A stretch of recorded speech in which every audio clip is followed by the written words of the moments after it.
আমি একটা মাথার চোখ আপনাদের দৌড় দিয়ে শাজাদপুরে বিদ্যালয়ে বসেই মদ্যপান করে মাতলামি প্রধান শিক্ষকের, স্থানীয় সাংবাদিকদের পতিতালয়ে নিয়ে যাওয়ার প্রস্তাব।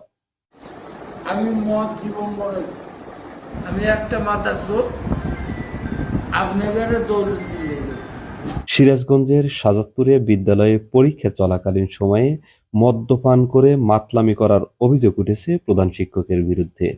খবর পেয়ে স্থানীয় সাংবাদিকরা উপস্থিত হয়ে ভিডিও ধারণ করার সময় ১.৫ লাখ টাকা খরচ করে সাংবাদিকদের দৌলতদিয়া পতিতালয়ে নিয়ে যাওয়ার প্রস্তাব দেন মদ্যপ শিক্ষক। পরে টালমাটাল শিক্ষককে স্বজনেরা এসে ধরে বাড়িতে নিয়ে যায়। এদিকে বিদ্যালয় চলাকালীন সময়ে প্রতিষ্ঠানের প্রধান শিক্ষকের এমন ন্যাক্কারজনক কর্মকাণ্ডের নিন্দা জানিয়েছেন স্থানীয়রা। ২রা জুলাই বৃহস্পতিবার ঘটনাটি ঘটেছে সিরাজগঞ্জের শাজাদপুর উপজেলার নুকালী বহুপার্শ্বিক উচ্চ বিদ্যালয়ে। জানা যায়, নুকালী বহুপার্শ্বিক উচ্চ বিদ্যালয়ের প্রধান শিক্ষক রুহুল আমিন দীর্ঘদিন ধরে প্রধান শিক্ষক হিসেবে দায়িত্ব পালন করছেন।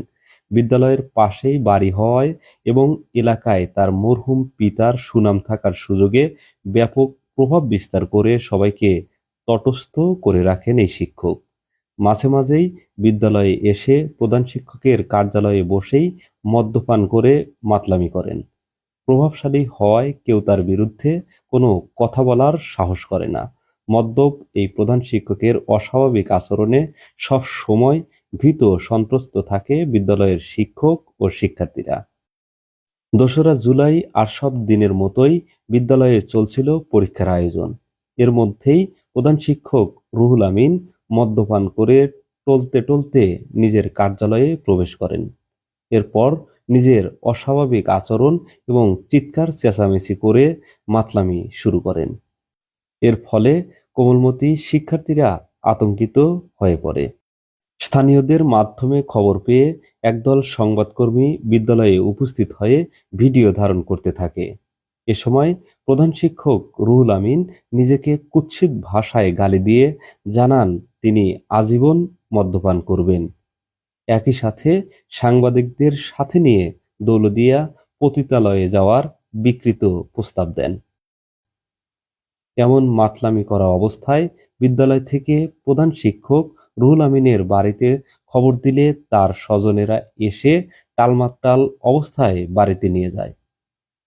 এদিকে স্বনামধন্য একটি বিদ্যালয়ের প্রধান শিক্ষক বিদ্যালয়ে বসেই মদ্যপান করায় হতভম্ব এলাকাবাসী এবং শিক্ষক ও শিক্ষার্থীরা। প্রতিষ্ঠানের সুনাম এবং শিক্ষার মান বাড়াতে এমন অপ্রকৃতস্থ শিক্ষকের অপসারণ দাবি করেছেন এলাকাবাসী। আমি একটা মাথার চোখ আপনাদের দৌড় দিয়ে